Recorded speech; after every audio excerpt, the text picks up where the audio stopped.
Assalamualaikum warahmatullahi wabarakatuh dan selamat sejahtera. Pada hari ini cikgu akan berkongsi lagi bahan pengajaran cikgu yang berkaitan tajuk ketiga iaitu kegravitian di dalam fizik KSSM tingkatan 4, di mana topik yang pertama atau subtopik yang cikgu nak sentuh pada hari ini adalah 3.1 yang berkaitan dengan hukum kegravitian semesta Newton. Dalam tajuk ini, dalam tajuk ini apa yang penting adalah pelajar boleh menerangkan apa yang dimaksudkan dengan hukum kegravitian semesta Newton, di mana apakah formula F ni diwakili sebagai apa, G besar, M1, M2 dan juga R. Dan di mana pengetahuan sedia ada pelajar sebelum ini menyatakan bahawa F ini sebagai daya, manakala M ni sebagai jisim dan R ini pula sebagai jarak. Jadi sebelum kita melangkah jauh untuk mengkaji berkaitan dengan hukum kegravitian semesta ini, eloklah kita melihat pada satu video yang cikgu sediakan pada hari ini, di mana video ini berkaitan dengan daya graviti sebagai refresh lah, supaya kita melihat nanti bila kita melihat berkaitan dengan kegravitian, kita ada idea. So inilah videonya.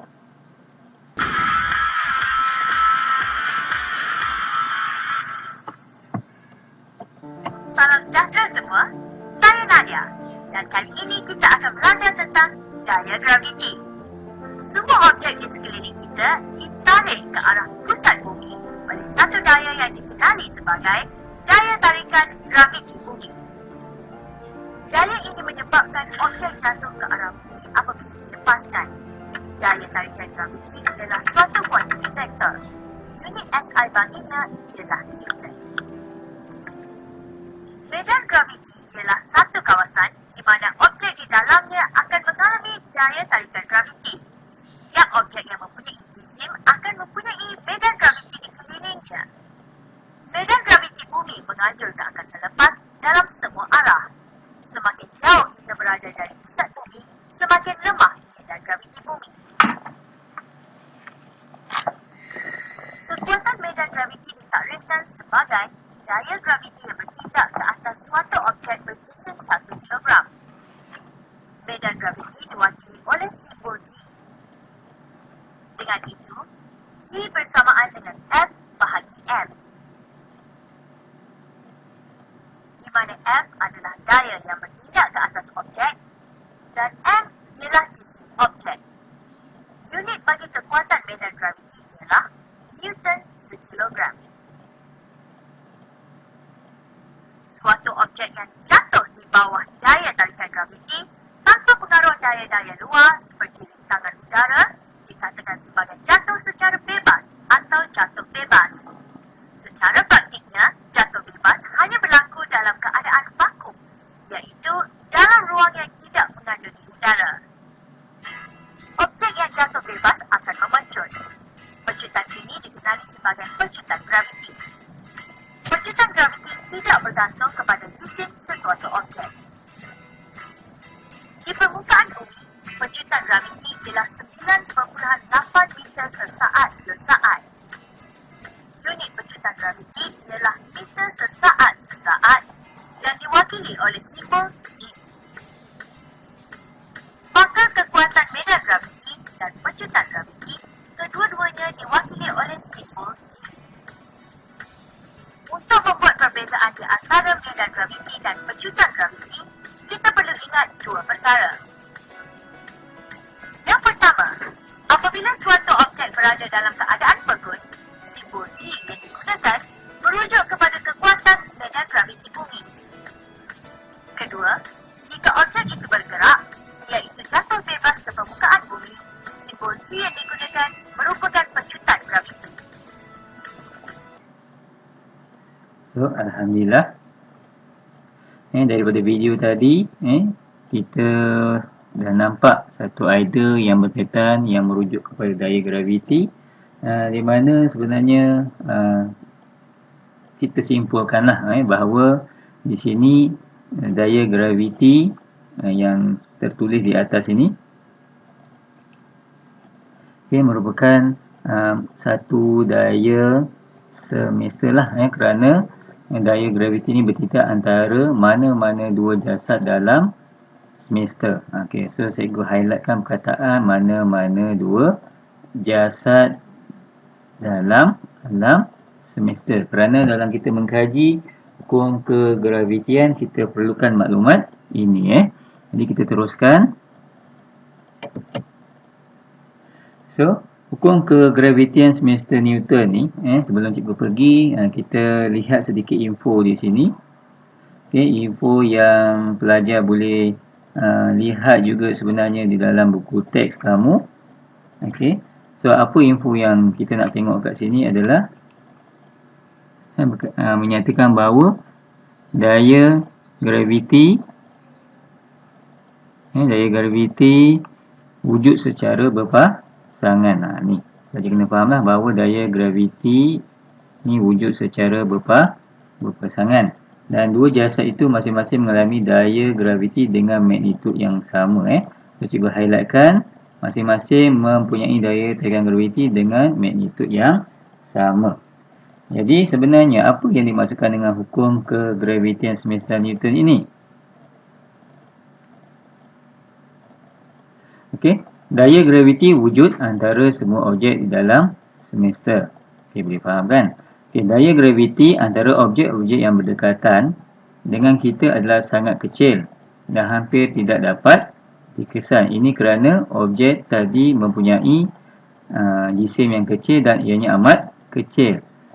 Dan daya graviti ini hanya cukup besar.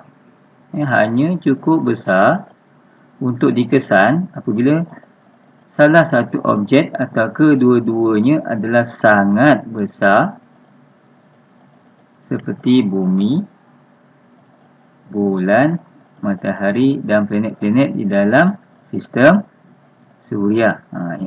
So pelajar boleh lihatlah dalam sistem Suria di mana kedudukan planet-planet yang menghampiri ataupun yang mengelilingi matahari lah. Jadi sebenarnya untuk kegravitian ni wujud adalah syarat yang pertama, ianya cukup besar lah. Cukup besar.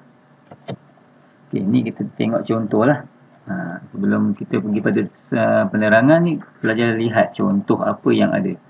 Ada dua jasad dekat sini. Jasad satu, ni contoh mungkin planet satu atau planet dua lah. Di mana setiap jasad ini mempunyai jisim satu, M1, dan jasad dua mempunyai jisim 2. Apa yang berlaku adalah daya yang ada pada jasad satu dan daya yang ada pada jasad dua saling kalau kamu tengok bertindaklah antara satu sama lain. So apa maksudnya? Ni menurut Newton, daya graviti F antara dua objek itu adalah berkadar terus dengan hasil darat jisim kedua-dua objek. Ni hukum menurut Newton lah, iaitu darat jisim M1 kali M2. Kemudian kita namakan dia sebagai persamaan 1. Kemudian yang berikutnya, daya graviti itu F ini juga berkadar songsal dengan kuasa 2 jarak. Ini kita nampaklah di mana daya graviti ini akan berkadar songsal dengan kuasa 2. Maksudnya kalau F ni daya gravitinya besar, bermaksud R kuasa 2 ni akan menjadi rendah. Kita namakan sebagai persamaan yang kedua. So apabila kita gabungkan persamaan 1 dengan 2, dia akan jadi macam ni lah. F berkadar terus dengan hasil darab jisim M1 M2 dan berkadar songsang dengan R kuasa 2. Tetapi yang paling penting di sini magnitud bagi daya untuk jasad 1 dan magnitud bagi daya graviti untuk jisim yang kedua. Masing-masingnya bergerak ke arah satu sama lain dengan syarat kita dah tengok tadi, jisim kedua-dua objek ni mesti besar. M ni mesti besar. So, terhasillah apa yang kita namakan tadi hukum kegravitian semester Newton. Apa definitionnya? Daya graviti antara dua jasad F, itu F besar tu. Ni F besar ni. Daya graviti antara dua jasad berkadar terus dengan hasil darab kedua-dua jisim jisim tadi M1 M2 dan berkadar sama dengan kuasa dua jarak di antara pusat dua jasad, di mana apabila simbol berkadar tadi kita hilangkan, maka wujud satu pembualan ubah barulah G yang kita panggil dia sebagai pemalar kegravitian, iaitu 6.67 kali 10 kuasa negatif 9 Newton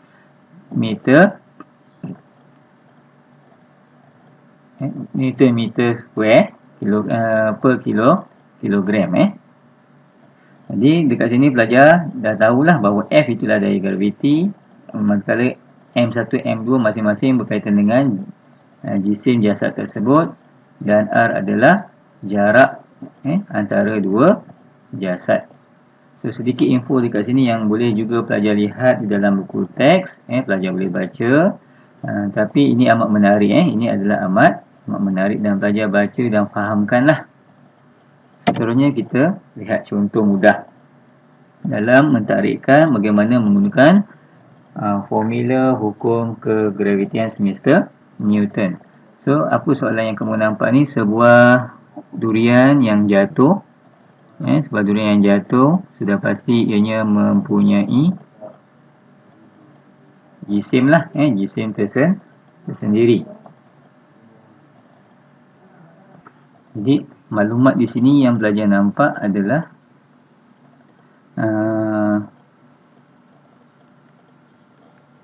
untuk jisim durian 2.0 dan jisim bumi 5.97 kali 10 kuasa 24 kilogram lah. So, berdasarkan formula yang kita tahu tadi, F sama dengan G kalikan M1 M2, iaitu berkadar terus tadi, daya graviti berkadar terus dengan hasil darat dua jasad dan berkadar songsan dengan jarak antara dua jasad. So kita masukkan dalam formula lah. So apa yang berlaku di sini, langkah pertama adalah kita list out maklumat yang diberi seperti di atas ini, di mana jarak pusat durian tadi cikgu tak sebutlah. So dengan jarak ni adalah 6.37 kali 10 kuasa 6 meter. So kita masukkan saja. Yang paling penting adalah penggunaan unit di sini mesti seragam lah. Contoh macam jisim mesti dalam kilogram kedua-duanya. Kemudian dalam meter ikut unit SI, dan graviti daya lah ikut tadi. Kita tahu Newton meter square per kilogram. So kita gantikan dengan berdasarkan rumus tadi, kita gantikan dengan betul dan kita kira menggunakan kalkulator. So akhirnya kita akan dapat daya graviti antara dua jasad ini, iaitu antara durian dan bumi adalah 19.63 Newton. Dan sebenarnya dalam hukum kegravitian ini, maksudnya sebenarnya macam ni, buah durian akan bergerak kepada bumi, dan bumi juga sebenarnya bergerak kepada durian berdasarkan formula atau gambar rajah yang kita tengok tadi, yang ini. Macam ni. Tapi disebabkan durian ini, disebabkan durian mempunyai jisim yang terlalu kecil, maka ianya daya graviti macam diabaikan lah. Jadi inilah contoh mudah yang menerangkan penggunaan formula bagi hukum kegravitian semester Newton. Okey, sekian saja. Terima kasih.